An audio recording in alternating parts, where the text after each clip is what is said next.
Hello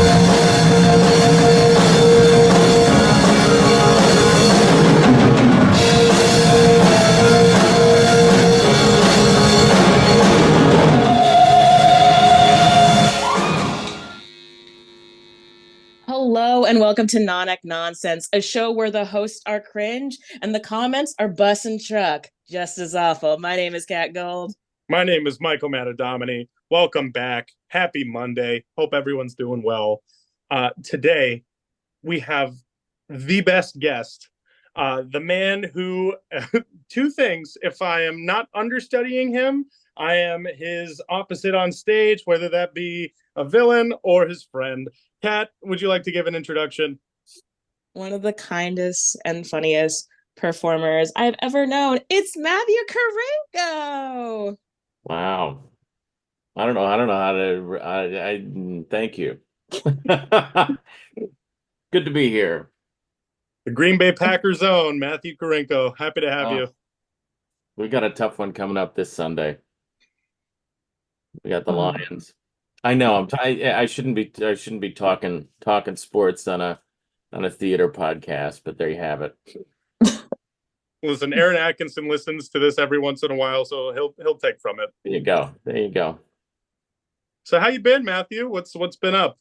No, hey, Witches 15th season is off to a roaring start.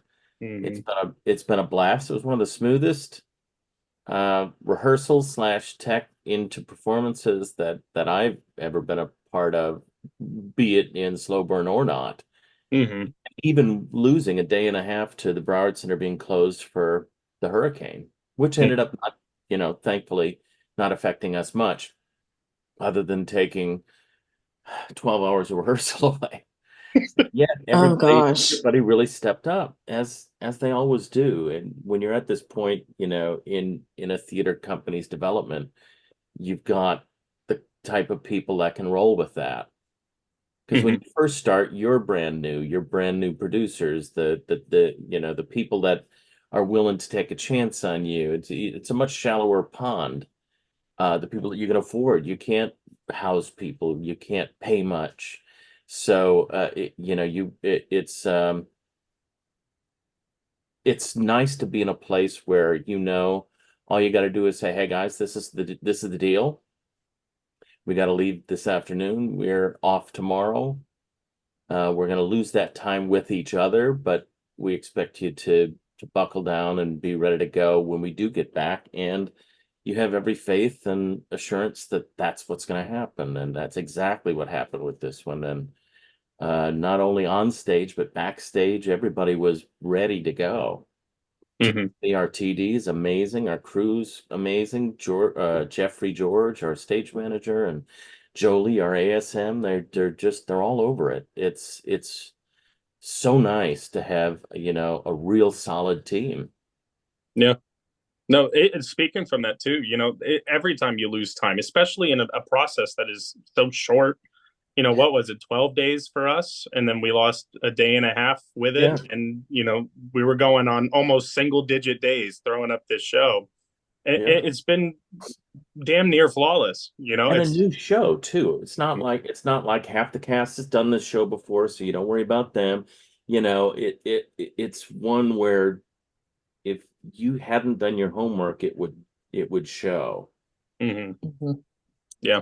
I think that's also something that especially with like the southern states, how like hurricanes and chaos can like really affect rehearsal processes and shows. And I don't think the other states really realize it. Last episode we were talking with Patrick Ryan Sullivan about how his rehearsal process was canceled, and his show has now officially been canceled because of the hurricane hitting North Carolina and stuff. Is something that that doesn't really, I guess other states don't really realize how much that can affect theater companies at large in the South. Yeah, they have their own different things. I remember I was doing Assassins in St. Louis, and we had a horrible ice storm. And I think it was, thank goodness, I think it was just either the second to last dress or final dress or something, but it took me, 3 hours to make a 45-minute drive from my house in Maryland Heights to downtown St. Louis, and they started the run without me. Mm. And had that happened on a performance night, it would have, they would have had to cancel it. Yeah. Yeah. So now, granted, those are one-time events and things like that. There's, the damage that a hurricane can leave behind is much more lasting. Hmm. Mhm. Yeah. Just because we kind of like naturally segued into it, I would love to discuss like, even though we're going to talk about like you as a performer and what have you and getting into theater, um, where did the idea of Slow Burn Theater Company come from, and what was the process of like creating your own theater company? Well, when Patrick and I moved to St. Louis, um, we both worked on the Goldenrod Showboat, which actually is the showboat that Showboat is written about. It's a historic landmark, a dinner theater in St. Charles, Missouri. Uh, and it didn't make much. On payday, it was a race to the bank to see who could get to before the checks stopped clearing. It was a race to that. And we were in a production of Into the Woods uh at the Two Hearts Convention Center, which means there's two different places where you can host an event, a wedding, or whatever. We were performing Into the Woods for a group that the producer of the Goldenrod had sold already. That I forgot, I should mention that the Goldenrod got shut down because it needed repairs. It was a delicate situation that it's a historical landmark and there's parameters in which you can do these things. The city didn't want to do it. The owners of the Goldenrod didn't want to do it, and so they got shut down. But the producer had sold about 5 or 6 or 7 big groups that he didn't want to let that money go.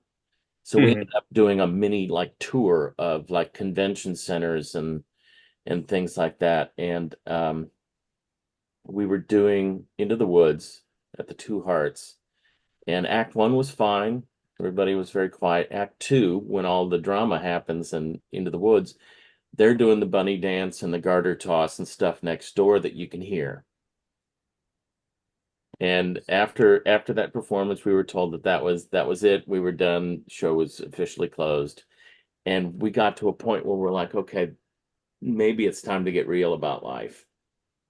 Mm. And Patrick ended up going to cosmetology school, and I got hired at Harrah's Casino to be a stage manager, and then I was in promotions because I had the theater degree, so they let me give cars and things away.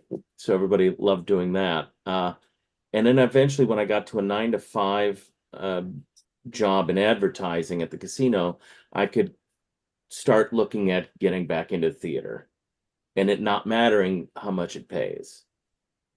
Uh, and I met a guy, Scott Miller, whose theater company, New Line Theater, and is now 25 or 30 years old now in St. Louis. Mhm. And he had a little black box loft theater on Washington Avenue, downtown St. Louis. And he did stuff like Cradle Will Rock, Bat Boy, just Mm. really kind of cool, uh, guerrilla kind of stuff. And I was in that ensemble slash company where, you'd be leading a show once and then you'd be a tree the next, and then, it was just kind of you did what was asked of you, and you didn't make any money, but you had fun, and they have a loyal fan base there. And fast forward to when the recession started happening in '08, '07 or Hmm. 08. And Patrick was moving up. He was doing a lot of stuff for Redken Fifth Avenue, and he was like one of their stage people at the big hair shows. And they're like, we'd like you to start headlining these things, but you can't be from St. Louis. The newest styles and trends and things don't originate in the Midwest. So you need to be from LA, New York, Miami, or close enough to one of those three that we can say you're from the area. I was at the casino, as I said. Middle management was getting let go, let go, let go, and not replaced. And that's smack where I was. So I felt, the axe was raised there. Uh, in no other, nothing personal. Yeah. So we just decided to come down here. And once we spent a year here and found a house. We lived in Delray for a year, had a 2 bedroom, barely unpacked while we looked for a house. Um, and I was like, let me try, once we're kind of established here, I'm gonna try and find a theater company that does that kind of stuff like that Scott did, that Bat Boy, Mm-hmm. uh, uh, that sort of thing. And as I researched, there really wasn't any theater company that did it with any regularity. Every now and then somebody would do one of those contemporary shows, but mostly it was Fiddler and Hello Dolly and your traditional stuff, which is great. I've never Mhm. uh and so just one day we decided, why don't we do it? Why don't we be the company that we want down here and see what happens? Did did we sit down at that table and say, all right, in 10 years I want to be at the Broward Center at their no, you don't those are things you don't envision. You don't even dream that big when you're that. We want enough money in the bank to be able to put our next show up. It's basically the way you look at it. What Mhm. shows can we do? We want to establish ourselves. Um, so Bat Boy came up, 10 people in it. One of them's free. You know, one of them's done it before, so I can be distracted with other things, knowing that it's yes, I still have to rememorize the songs and things like that, but I've done it before. I know I can do it. There's nothing nagging in my head about that. Mhm. And um and then Assassins was our second show. That was our first season. Both roles I'd done before, both smaller casts. Uh Mm-hmm. and and I remember this was back we were both working at the salon because Patrick got hired by a salon and he was a stylist, and they were like, well, until Matthew gets, established somewhere, we'll be happy to hire him. So I helped them with their inventory and with their marketing and with their front desk. And um where was I going with that? Uh Me all the time. What? So, Yeah, I know. You know what? I went down a path. What the hell was it? Oh, I remember. That's what it was. We were interviewed. We had a phone interview, and we had to go up and into an empty like spa room during one of Patrick's shifts to mhm. talk to Bill Hirschman and Hap Erstein, who at the time had sort of, I guess, what you'd call a podcast before a podcast. I forget what it was called, Mhm. but they would talk to the new people, and they're like, "Are you out of your minds? Seriously, in a recession in Boca Raton Yeah. doing Bat Boy and Assassins." And they're like, Mhm. maybe we are. Yeah. I said, and I can, you can make a laundry list of reasons why not to start, why not to try right now. In 5 years, you can come up with a list of why not to do this, why you shouldn't do this. In 10 years, why shouldn't you do this? And then, you look back and said, man, I had 10 years to do something. Yeah. Why didn't I? And so we Yeah. did. So we did. I essentially, cashed in my 401k. We went to LegalZoom, and then as we went from show to show and into the first couple of seasons, if we needed a little bit of extra money, Patrick would get another gig. Yeah. He'd fly out on a Friday, go do the gig, come back for rehearsal Monday. uh and we were Wow. rehearsing at our house when Mm-hmm. we first started. We'd have music rehearsals here, and we'd often stage it too. We just push the furniture out of the way. Oh wow.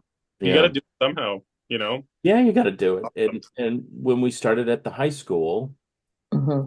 that first show, you think, okay, good. We'll rent a classroom. That's where we'll do our rehearsals, and then until you start seeing how the stuff adds up. Yeah. Hmm. The first show of any theater company is just filled with an unfair amount of lessons. It shouldn't kick you that hard. Yeah. And then you have to adjust. You have to say sets cannot cost that much. Hmm. And we know that when they're on paper. Yep. When we sign off on that, then it's out of our hands. You're like a tree costs how much? Someone put a costume on that guy and turn him around. Right, Like, exactly. yeah. Or let's do it with lights. Yeah. Let's give an audience a little bit of credit for an imagination. Hmm. Absolutely. Uh, Absolutely. Now, because we're currently in the 15th season of Slow Burn, and mhm. I'm not going to count I love all the shows. Is there one that sticks out to you where you're like, that one has like a nice little special place in my heart? It Everybody asks us that, and there are different. There are ones that I'm proud that we did that I had nothing, that I wasn't in. There are ones that I guess I would say as an actor, I was much more. It holds a special place because I got to play that role or what have you. So it's not as easy. There's not one that embodies all of that. Well, let's do the one that you've played, a role that you've played. Frollo in Hunchback, Hmm. Hmm. and I'd probably want to say Secret Garden. You were fantastic in Secret Garden. I that one, gosh, I mean, I'd love that music and that duet forever. Oh, Yeah. Lily's eyes. And Yeah. yeah, and it's kind of a mixed bag when you get that. Hmm. How can it possibly live up to what you've cooked it up to be? And those are two instances where they did. Hmm. It was Secret Garden was my mother comes down to a couple of shows. In fact, she's coming this weekend to Witches. She gets Nice. here tomorrow night. Uh, and she'll come to the Saturday night show, and then her and her friend Kenley, who comes down because my stepfather doesn't travel anymore. Um, they'll hang out and do their thing while I do the last matinee, and then we'll either if it's the last weekend, then it is, but otherwise, so we're done. I'm done for the week. Hmm. Hmm. Uh, Secret Garden, after that Saturday night show, my mom's like, I want to see that again tomorrow. Wow. And so, and I was never, it was always a mixed bag to sing when I was growing up because my mother competed internationally in a quartet. Uh, She sings really, I mean, she knows music, as does my stepfather, and not that they would ever discourage it. You just Hmm. have the bar's there whether or not they tell you it's there or not. absolutely. The most nerve-wracking time I ever had was the first time my mother came to see a show where I had to sing. Mm. Uh, Thank God my dad Um, is tone deaf. He doesn't know.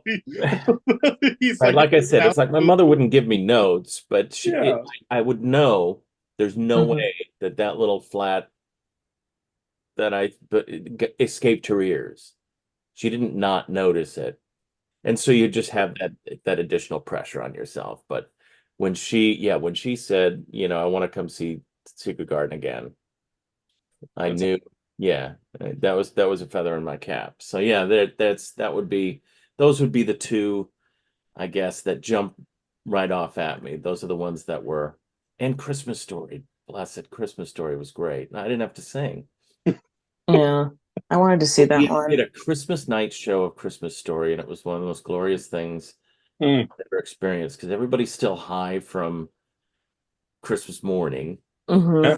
including the kids backstage who just got everything they asked for, and the audience is still raring in the spirit, and It was packed, standing room only, and it's just such a sweet story. Hmm.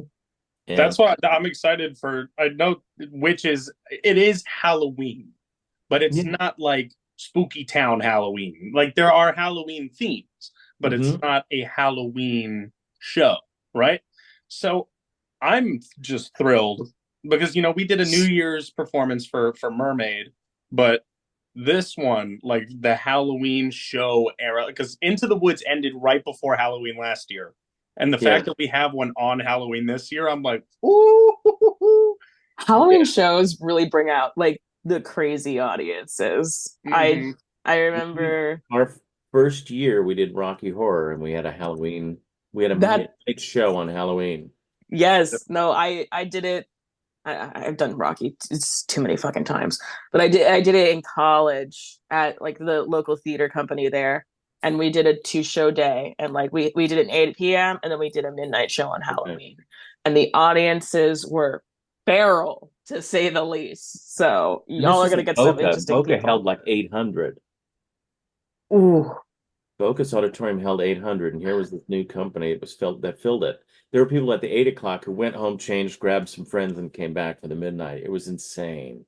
That's incredible. No, Yeah, I mean I've went to West Boca because I've had a couple of students there, and I've seen a couple of their shows. I saw Catch Me If You Can, um, and then I saw Grease there because at the time I was doing my first professional show, and it was Grease, and then all those West Boca kids came to see our production, so we were yeah. like, "Hey, we're gonna go support you guys," so we all went. And that high school auditorium is massive. And keep in It's mind, like I went to Dreyfus too, and they have a really big house. But yeah. West Boca's like you could scream and it would echo because it was so far back. Cavernous. Most Yeah, reviews when we were there mentioned the cavernous auditorium at West Boca High. The stage was wonderful. It yeah. was fully, I think it was built in '04, so it wasn't even 5 years old when well, maybe may have been five, but it was less than 10 years old when we uh started there. Mm, Uh, so the stage was high tech. The yeah. house was plastic chairs and some flip up desks and carpeted aisles, but basically cement from there. So Yeah. it was acoustically it was horrible. mm, Yeah. Yeah, yeah. but they took a chance on us, and And boy, am I glad they did. me Thank too, or I God. wouldn't be here, would I? Yes. You got Matt or Dominic like on your permanent payroll at this point. Love you guys. Come on. I mean, I was talking with Matthew about just, because when I first got into the scene in 2022, Hmm. I was just green as all hell. I did it in Yep. high school and I did 1 year in college and I left. And coming into it, I remember talking with Kat because Kat was one of my first friends in the professional business down here. She was like, "You have to audition," and she was like, "Mama audition for me." Like she was like, "You're green as hell. You need to get your face out there. Like you need to do Yeah. this and that." And she was like, "You need to submit for slow burn." And I was like, "The hell is slow burn?" Right? I was like, "I have no clue. I don't even know what the wick is." Like I was like, "I have zero clue." When I first got my contract for Greece, I was like, I'm getting paid? Like, this is incredible. I had Yeah. no clue. That's how green I was. And she was like, just get in front of the camera, sing 2 cuts, and send it to this email. And I was like, great. I have no clue what the hell I'm doing. Sure. Like, if this is how you film a tape, sure. Sent it in, did not expect anything. And I mean anything.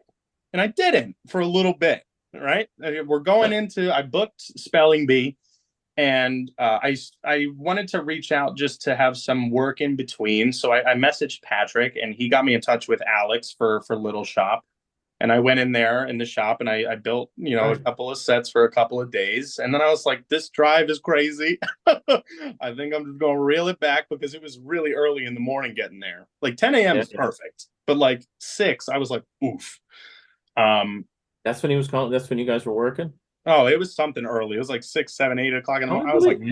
no. Hey, not my shop. Yeah, I mean, I don't have to work there. Yeah, that's God too early. bless. That's too early for me, man. Yeah. But I had I got spelling bee, and then I was in a show called Two Life. And that was my season. I didn't have anything booked at the time. And I got a message from Patrick, and he was like, "Hey, are you interested in doing Footloose?" And I was like, "I'm interested. When is it?" And he was like, "It's in December," which means I would have had to drop both of my contracts, not just one, but two. And I Yeah, of was like, I have to do spelling bee. Like I was so committed to William course. Parfait and Two Life that I was the most painful text I've ever had to send someone in my entire life. I was like, the whole time. It just sounded like I stubbed my toe when I was sending a text message. I suppose, but yeah, you can't. It says a lot about you that you say, "Look, I would love to, but I've committed." Yeah. That And, that that that's recorded because we never. I mean, yeah. there were lots of reasons that we had to part ways with people, and then we've met back. When we were first starting, people couldn't afford to work for us. We can't hold Mhm. that against you. I was talking to Bruno Faria because he's a good buddy of mine. Sure. We were running for callbacks this year. He was helping me out with my material, and he was like, how much are you making?" I was like, "This amount," and he was like, "Holy shit, really?" Like he started really That's digging into me. something that So from our very first year, yeah. we're like, that's our commitment is to raise the actors or pay. It's going to be more than it was the last year every single year. Sometimes it's made a good jump, sometimes just a little. Especially crawling out of the pandemic. Oh Uh, yeah. but we've gotten to a point because we know, but we've been there. We Hmm. lived that, we lived that in St. Louis. Yeah. When I first got a job at the casino and I filled my car up and didn't have to work, instead of putting $5 in, Yeah. that there's a difference there. And we get that. We know that. And Yeah. and we understand that if I can't afford it right now, okay, Hmm. we're not gonna hold it against you. There was people that we worked with early on that went equity before we did. Yeah. We had to say, all right, well, we're gonna have to see you when we get there. Yeah. And people have to drop shows for a cruise gig, for Disney Japan, for stuff that will never hold that against somebody. Oh, absolutely not. But And if for and me, being right, just no, so I new, understand where you're coming because we've all been there. It's like, oh, it I was like said right I there. said yes to that. Right. And it's like literally the next day, then Yeah. because I mean, we used to get when we used to call it off for roles, people would say, I'm waiting to hear back from X company first before I can say. And now we're that X company now. So I Yeah. mean, Yeah. you have to understand, both sides. And I think that's where we have that advantage, I suppose, to say, because we both have had the struggle. Yeah. We all get it. Absolutely. Yeah. No, but when I got that call for Mary Poppins, I'll never forget it ever. And I was in tech rehearsal for 42nd Street, and we were all just chilling backstage, and I got the email for it. I think I did like 3 laps.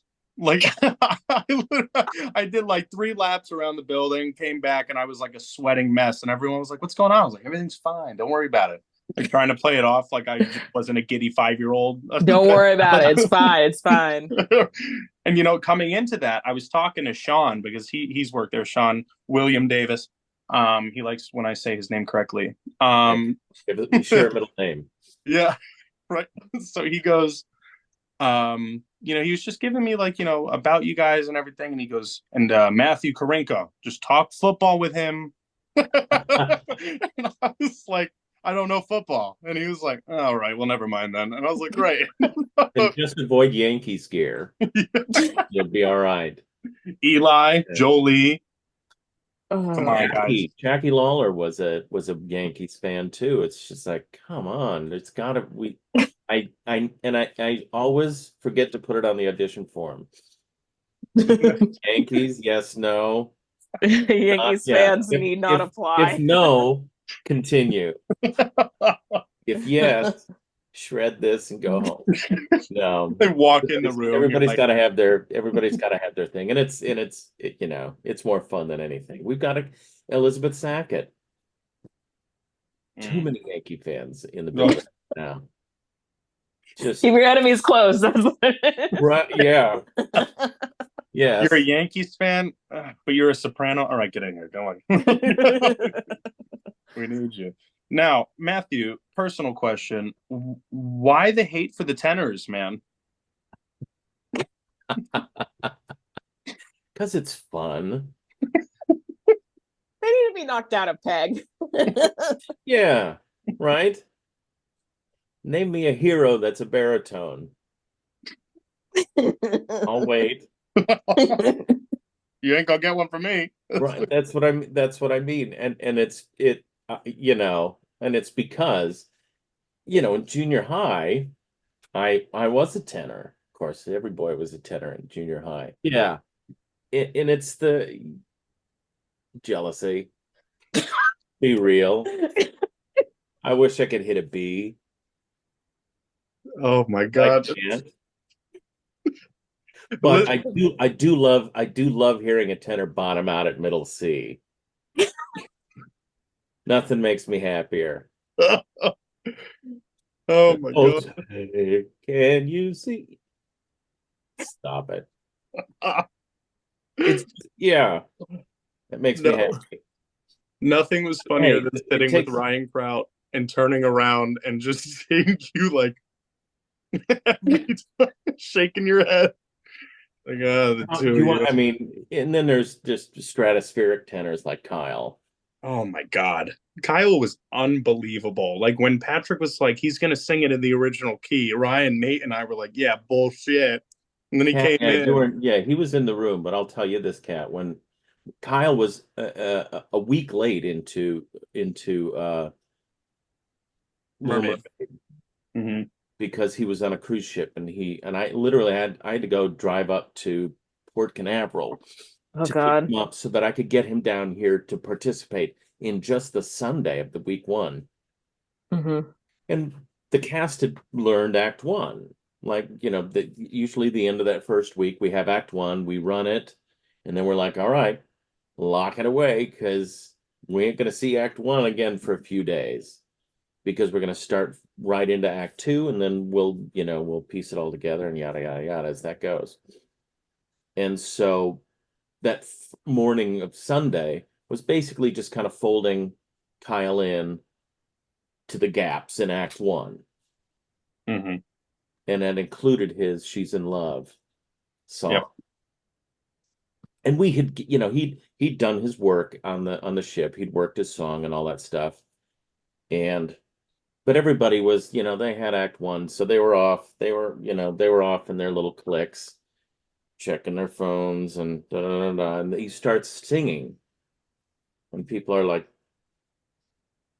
they put the phone, they put the phone away, and then they're like, and then the phones come back out so they can pull up the keyboard and go, what note is that? He's saying, and it was crowd. I mean, as well as some, but it was just funny to see the peas and carrots around the orders just shutting up, and all of a sudden going, "What is this?" Stratosphere. Because he can belt like the soprano line just for shits and giggles. Yeah.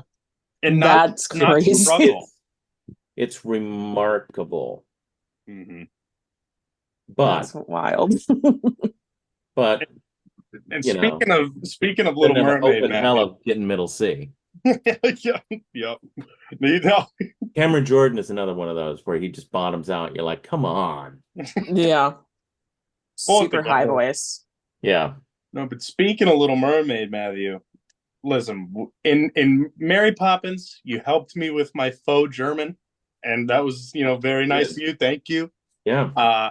And then in Newsies, we got close. You learned about my Cheez-Its obsession. And Toasty. Yeah. yep, toasted. Yep, yes, sir.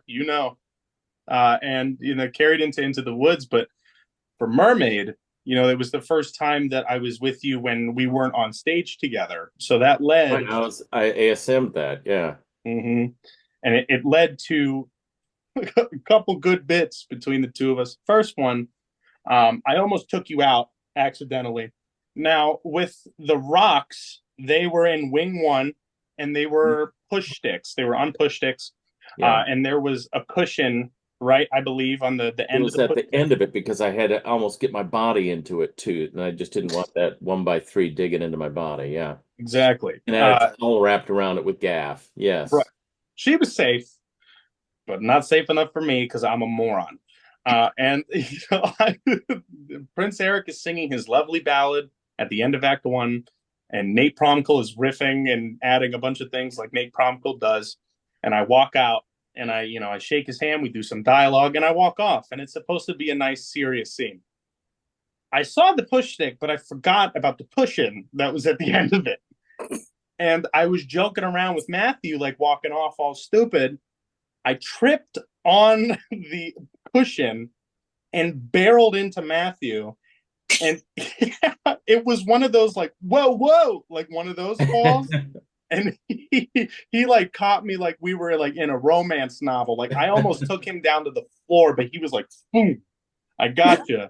And the worst part was, since it was connected to the rock, Nate was singing his ballad like, because I walked my ass into it and almost took two people out.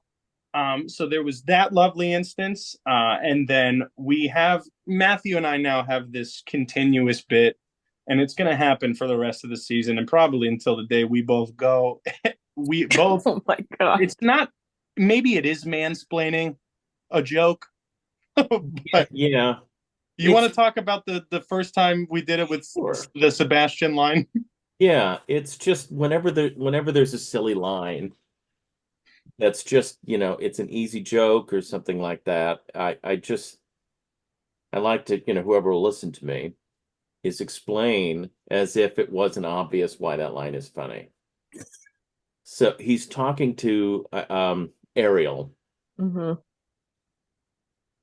and she's like, "Please don't tell my father," or what, I forget what it was. And he's like, "Oh, you know me. I have no spine." All right, isn't that what it is? I don't have a backbone, or yeah, I don't that's have a fine. backbone. Right, you know me. I have no backbone because lobsters don't have spine. And so Michael was there. I go, it's because lobsters don't have spines. That's why people find that funny. Uh, and whenever I can, whenever it's silly enough. If it's one of those like deep dive jokes, then it loses it's not funny. Because people might go, "Oh, I never thought of that." Of course you did. With the ones that we do. So and some are better than others, I have to admit. They are. I mean, the joke But it's funny to me. But I have a weird sense of humor it's not too. just funny, Matthew. It's hilarious because one, you say it back in a monotone, like you're not like excited about it, but you're just genuinely like. So the reason why this is funny is because, and it's this monotone. And the thing is, it may seem like I it's think getting. you took me seriously the first time I did it I too. 100% did. I was like, yeah, I know. Oh, right. I clicked it. But I think it's gotten a little stale just because there's so many innuendos and witches to the point where we could sit in like a scene and be like, see, now that's funny because like, And there are ones where you're like, I don't know what that means. Because we've done that. I mean, every line we drew in Dare, now no idea. I mean, we can pretend that maybe that's what they were referring to. But we yeah, there's some odd, but that's true of a lot of musicals. You're like, oh, okay, they were rearranged so that they could rhyme. All of a yes. sudden, has a Shakespearean sound to it because they need to put the R at the end so that it rhymes with car. Oh it's my it's God. dangerous that they put these that you two nerds are doing shows together. It's really Matthew's the stuff, man. Like every time I find out that I'm working with Matthew, I'm like thrilled. He had a blast giving me a hard time because I in Into the Woods, I had a very prominent speaking line Oh yeah, in the opener, and it was the carriage is waiting. That was my line. I'm still off book. I could do that role for the rest of my life. like a bike, And riding a bike, man. yep, like riding a Yeah, bike. And he caught me because I was joking around with Aaron, putting different inflections on words in that sentence. an So I was actor like, the prepared. carriage is waiting. The carriage is waiting. The carriage. And he walked by me and he was just like, oh, no. He peeks his head and he goes, an actor prepares, Michael. And I was just like, you're damn right. I love it. every Yes, time I see a cast list for Slow Burn and I see it's like Korinko, Matter Atkinson, Kraut, Jarrell, Cartwright, some conglomeration like that, and I'm like, danger, don't danger, say the anything like worst. yeah, you almost that was the dressing room for Newsies. Yeah, I know. I seeing those photos, I went, absolutely not. I want nothing to do with being in that We were the production. adult. Yeah, I mean it was truly segmented. I mean the boys just danced and sang their faces off, and we just kind of came on every now and then to remind the audience who they're fighting against. Yep. I mean, Pulitzer's such an easy track. Mm-hmm. Mm, Comes in and sings bottom line. And that's all he does in Act One.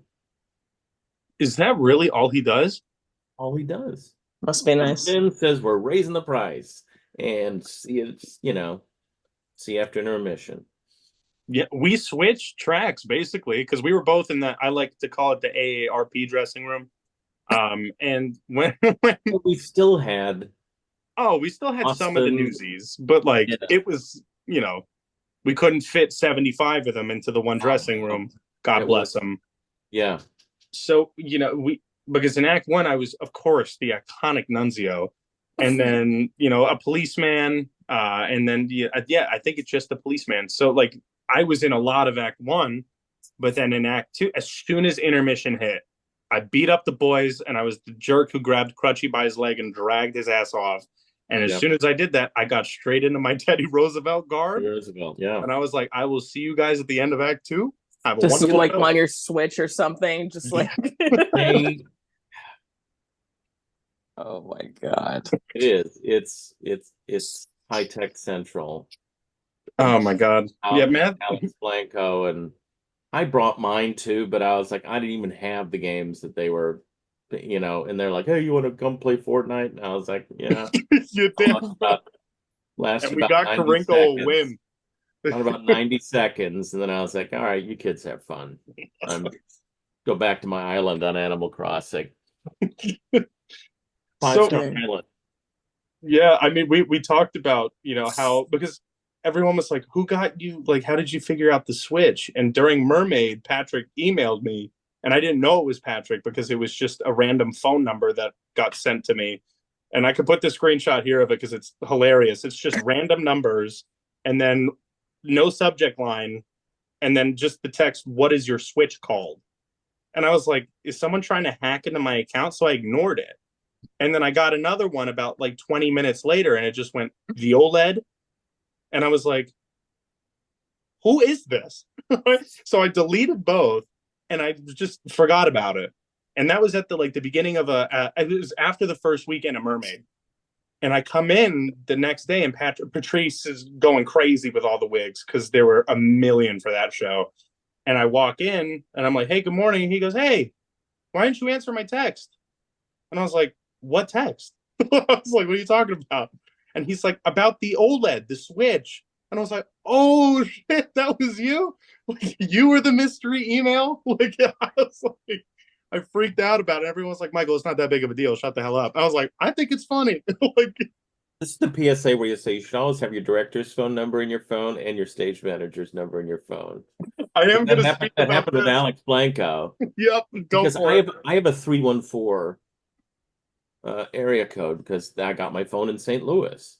Mhm. There's no such thing as long distance anymore. So area codes are basically just it makes the number that much more random. Um, so I never expect anyone to pick up the first time I call them because it says St. Louis. You're like, I don't know when to go from St. Louis.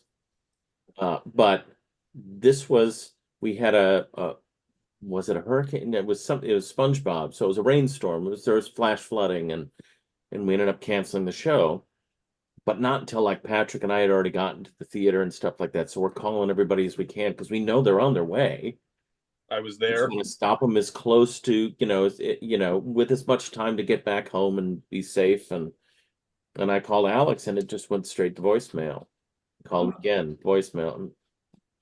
I was like, we're just gonna have to wait till he gets here. I walked in with Ryan and we were chilling out before a showing of Witches, and just this whole I think it was after the Madison Square Garden debacle. And Patrick and I were talking about it, and I had someone try to take off my Kamala sticker on the back of the car. So we were chit-chatting about whatever. And then, Eli comes in, and Eli has this just hysterical bit of him trying to act a certain way. And he comes in there and he's saying a bunch of shit. And Patrick from the hall while doing the wigs just goes, blue, blue, Kamala, Taylor, Kamala, cats. He just starts screaming it because he's like, if you start talking about this, your phone's going to listen. So every time I see Patrick now, Oh, it's changing his algorithm. yep, and changing the algorithm, blue, blue. So Oh my goodness. Oh my God. So just because we've gotten so far on a I know. tangent. Sorry. No, no, Yeah. no, no. I love it. I no, love this I it. is don't what mind. happened. I don't It's mind great. staying a little longer if you need material. Oh, we'll have plenty. Don't worry Okay. about that. So kind of backtracking to talking about you as a performer. So I know you said that your mom and stepdad were like performers as well. So like how did you get into theater?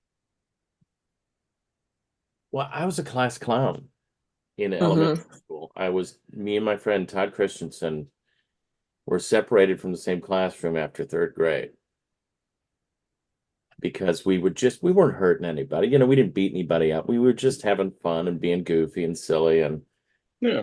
um, my third grade teacher, Mrs. Doyle, thought the way to shut us up was to make us do a show in front of the class. Danger. Friday at 1 o'clock, you and Todd have to. Well, we went home that night, made a set list. We were ready to go, and I don't. Mrs. Doyle retired shortly after I graced her classroom. I don't want to say it was me, but I had something to do with it. Um, Immediate. That's it. I gotta retire. Boom, it flame. was that, yeah. It was just that that stuff didn't work. It just fueled us, um, and put us in front of people. And I also remember doing a talent show, I think in second or third grade too, with my friend Brian. We did Who's on First, and it just uh an audience's reaction just, fed you. And then Uh-huh. my first musical, I guess, was Let George Do It in sixth grade. I was George Washington. All right. I have because I was in the newspaper. I was in a collage in the newspaper, but I have my gray wig and my little triangle hat and all that fun stuff. And uh so yeah, I mean it was that, yeah, after that basically. And then I had a teacher in junior high who almost made me leave theater altogether. She just made it such a miserable experience. And I think it was because looking back, that I think, she was an actress and just wasn't, didn't ended up being a teacher, and I think really took it out on us, which sadly, but Yeah. I get it. And then just thank God for Kit Donahue, my high school drama teacher, who said it doesn't need to be like that. It can be fun and it can be, and she, I was her stage manager for the high school. I taught stagecraft with her my senior year. And then I was also in shows. And I remember giving up the spring musical to do the one act, which competed. Mm. And I had been in the one act for the past 2 years, and we'd gotten stopped right before states. And I wanted to make state, or at least give it a shot, my senior year. And then we did make it, and that's where, and states was held at Stevens Point, Wisconsin, which is where I went to school. And after that, they recruited me from that. Uh, so I mean, that's how it started. Is I was always kind of a goof. Uh, I somehow straightened up a little bit in middle school. Of Uh, all places. Yeah. yeah, of all strange place. But I don't know. I guess I felt comfortable in elementary school. Even the principal at Whittier Elementary, I think got me because I mean I spoke a lot. Uh, I was in his office a few times in my elementary school career, but he knew I wasn't kicking people, I wasn't beating people up. But, You're I think he got me. yeah. Now he still had to do his thing and say you can't do that. Yeah. But it wasn't. He never like discouraged it. He's like none of that. Yeah. You'll be a soccer player or whatever. So there was none of that, and obviously, it's like my mother encouraged it because she liked, she did her thing. It was only a few years ago that she stopped singing with Mm. her chorus and her quartet and things like that, just because, you know, it it wasn't what she remembered. It wasn't, politics and all these things had gotten in the way. And I mean internal politics, not Democrat, Republican politics, but it Yeah. Of was politics within the chorus and the quartets and the things like Mhm. that. But course. oh God, yeah, I remember her rehearsing with her quartet, and I would be sitting at the top of the stairs way past my bedtime just because they were so good. And those harmonies and stuff would just ring. And when I started musical theater, it's funny to say I didn't have a vibrato because I didn't know I was supposed to have one. No. Because barbershop is all straight tones, or you don't, and you get that phenomenon when these four straight tones lock, it sounds like 30 people are singing instead of just four. So I Yeah. had to manufacture a vibrato when I actually started doing musical theater. So I kind of pieced together a David Carroll and Anthony Warlow, and those are the ones I enjoyed. So I was like, I'll mimic that when I have to do it. And what's Yeah. great about that is I can turn it off. Mm. I can leave it behind if I'm singing a song where you want that dynamic of straight tones just doing their thing. I don't even know what it's called, but it's glorious. Yeah. It's so No. interesting how like what you hear as a kid like so affects your vocals growing up. Like my dad was a rock musician. So like that very much influences like all of my vocal stuff. But I also had listened to a lot of classical music. And for a Hmm. period of time I thought I was going to opera. So I have like the two ends of the spectrum because Yeah. those are just like what I had heard so much like in my youth. So that makes a That's, lot of sense to me about how and that's why it. you can nail something like Privilege to Peak because it's both. Thank you. Hmm. Yeah. No, I can attest to it too. I mean, my dad and grandpa shoved Frank Sinatra down my throat. And Yeah. I still love his like if I'm going to a Sunday matinee for my grandpa, I always play Frank Sinatra in the car just to like give it a listen and all that kind of stuff and vibe out. And Yeah. that's what I enjoy saying. Like if there's ever a karaoke night, it's so cliche, but I'm like, turn on Frankie, like put him on. What's your go-to then? I mean, My there's way. My Way. Hmm. Okay. This Yep. is New York, New York. With There you this go. mustache, it could be. you The know, mustache is wild. listen. Look, I feel you because there have been. It's not a good look on me. I'm not saying it's not a good look on Matt Domine. I said, but there have been times where I feel your pain because whether you believe it or not, what's what you think? You Yeah. think looks this way. Um, I've had the bangs, for God's sakes, and Mary Poppins. I had the mustache, which Mhm. means you have to go out into the world too. Not if we're just going back and forth to the theater, I wouldn't care. I'd shave my head. Right, Hmm. I same. grocery shop with this thing on my face. Oh my God. Um, I went to the mall, Matthew, and I was just like perusing, and like mothers were like hugging their children tighter. Stop it.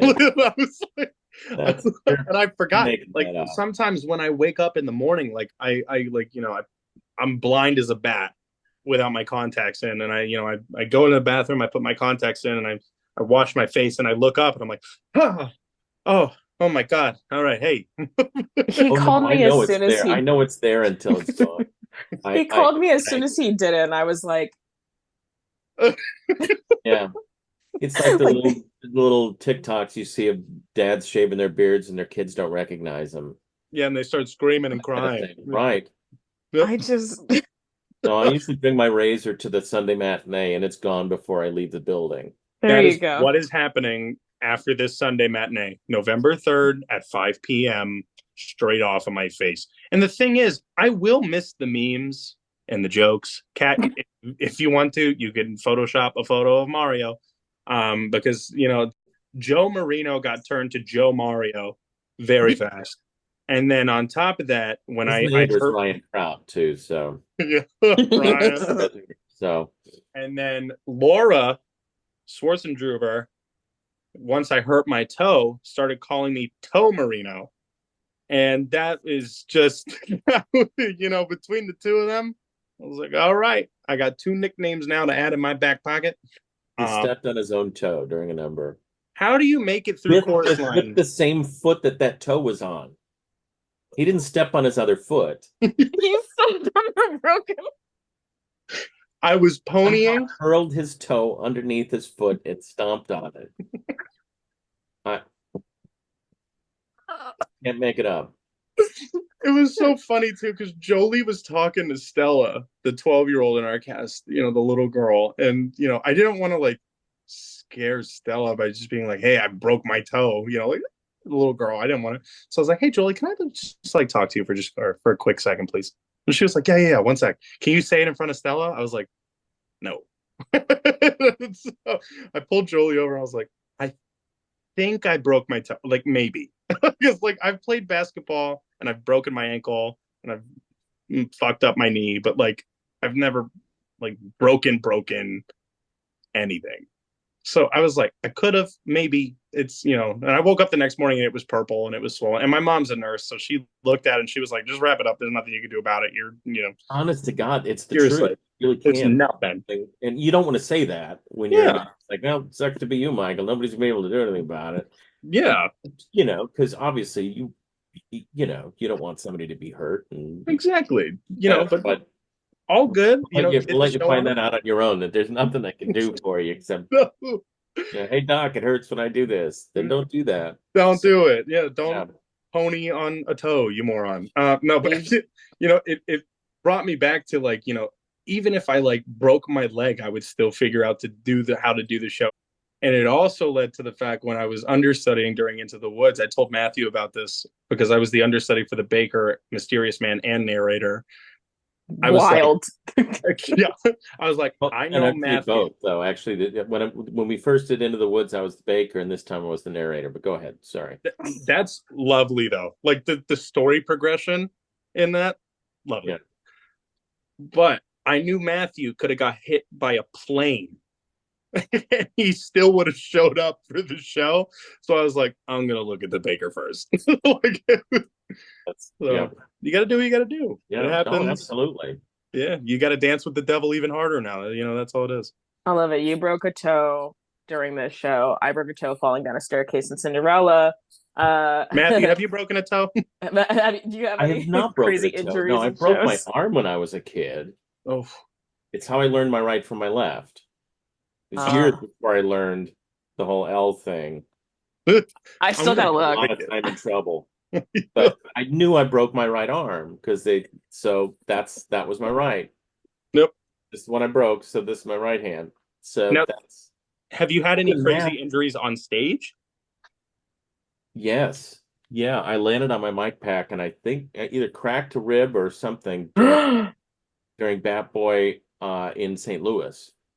Oh, my God. And I had to lift somebody at the end. I forget if it was my daughter or my wife, I forget in the show. But Oh, I you was were the father? yeah, I was Dr. Parker, yeah. Oh, I love that show. So good. So I had to tell Scott, I was like, I don't know if I can do that. Uh, but we figured it out. And adrenaline's a great thing, but I don't wish a rib injury on anyone. It's awful. It's mm, awful, painful. A sneeze can set you back 2 weeks in your recovery. Oh, It can, I mean, because it's just gotta, and again, it's one of those like your toe. Like we can wrap it and give you some Advil, but we can't no, can't do anything. fracture, unless then you're getting wired, but other than that, you're just kind of, it sucks to be you. You can't sleep well. It's awful. That's because I tore my ACL doing basketball in eighth grade, and when it happened, it was in the first quarter, and it just felt like pins and needles, and I was like, I'm fine. And then even my dad was the coach too. He's like, rub some dirt on it, get back out there. I was like, great, Get some leaves. Yeah. yeah. Played the rest of the game, fine. Went home. It was probably like one of my best games I've ever played. And then I woke up the next morning and it was a cantaloupe, and I was like, uh oh. So Yeah, that's no good. What grade? eighth grade. Eighth grade. Yeah, Yeah, I was done with basketball by then. no, that was it for I me. ran a B team in elementary school. It was awful. I was terrible. But I was 100% from the free throw line. That's what I'm talking about. 2 for 2. 2 for 2 career, man. Never missed one. Never missed.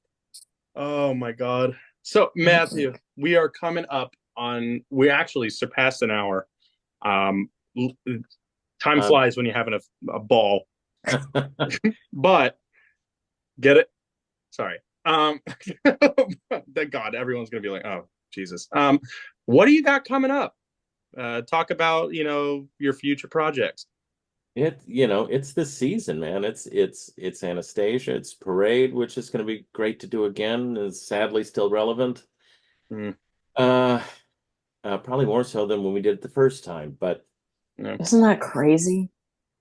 it, yeah, and and well, let's just hope that it won't be a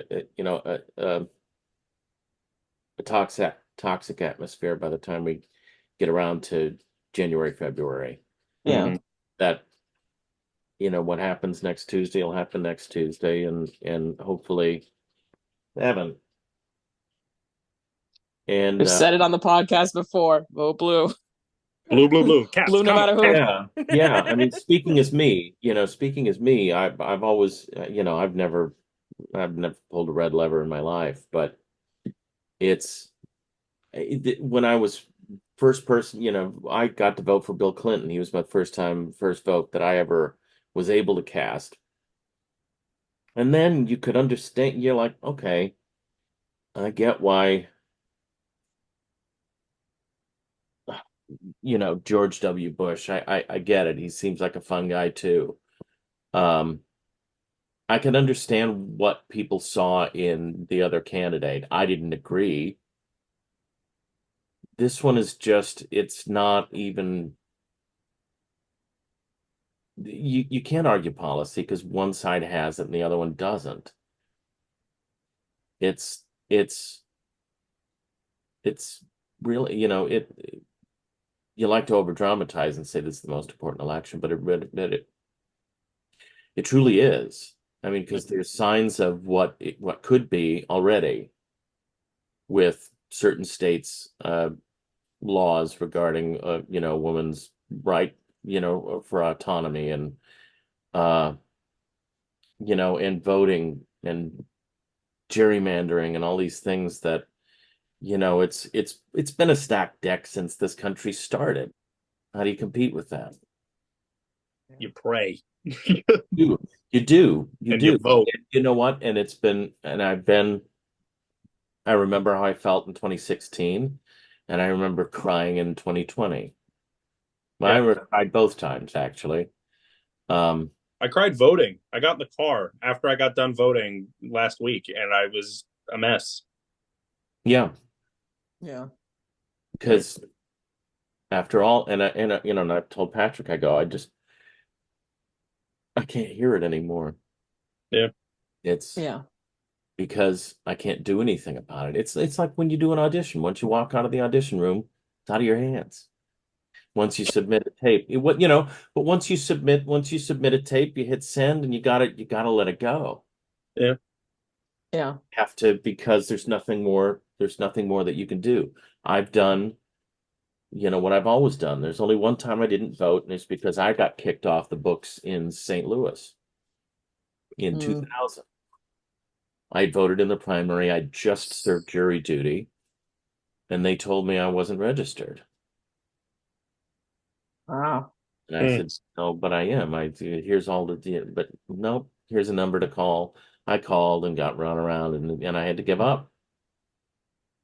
Uh, but thankfully, I now every time I go with my birth certificate, my social security card, 3 pieces of mail, my electric bill, um, My Ember my member voter card. registration card, my passport, and my driver's license. I was like, you will not do that to me again.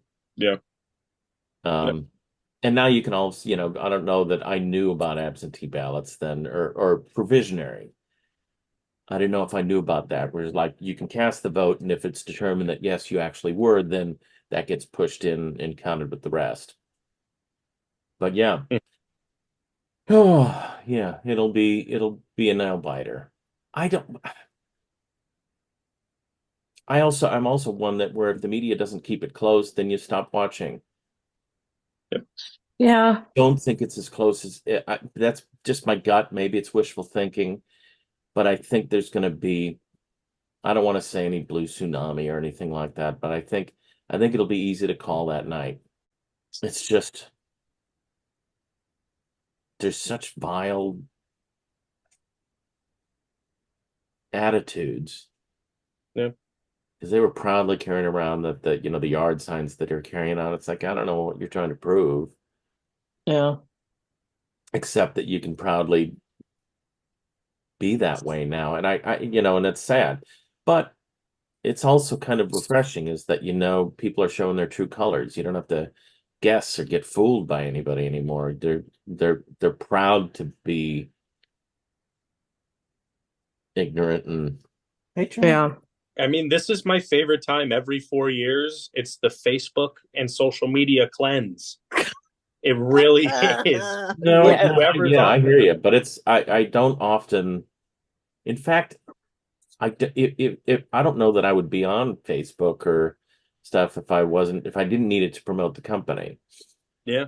Yeah. It's If I all, if it I used to do a lot of food stuff and I used to do, funny jokes and things like that, but Mhm. I really don't do anything but share reviews and email blasts and the next show that's coming up and that's what I do because it's just maddening otherwise. That's all of my Instagram is now. I had a friend come up to me and they're like, "Hey, why don't you post like pictures of yourself?" And I was like, "Because that's not my vibe. Like, I love doing theater Yeah, and I want to yeah. promote the stuff I'm that a I'm in." horrible self-promoter. Yeah, I'm a horrible self-promoter. Yeah, no, my headshot was the first picture of me that was up on my Instagram of just like me and not a show in maybe 4 years. So I Yeah, I was, think I did when they convinced me to do the Instagram. It's like I think I have it just says world's greatest me. yep. I have the world's greatest me mug. You still Yeah. have to follow me back. Sorry, I had something in my throat. Oh, have you sent a request? I mean, I don't know the last time I was on I Insta. know. I think it was to post that picture. See So, now, why that was funny so is because I coughed in order to gee, cover up. gotcha. Yeah, you get I'm it. with you now. Oh my God. So on Well, that so I'm note, sure there's a bunch of crushed souls in my request bin or whatever you call it at Instagram. uh, So I've gotta go.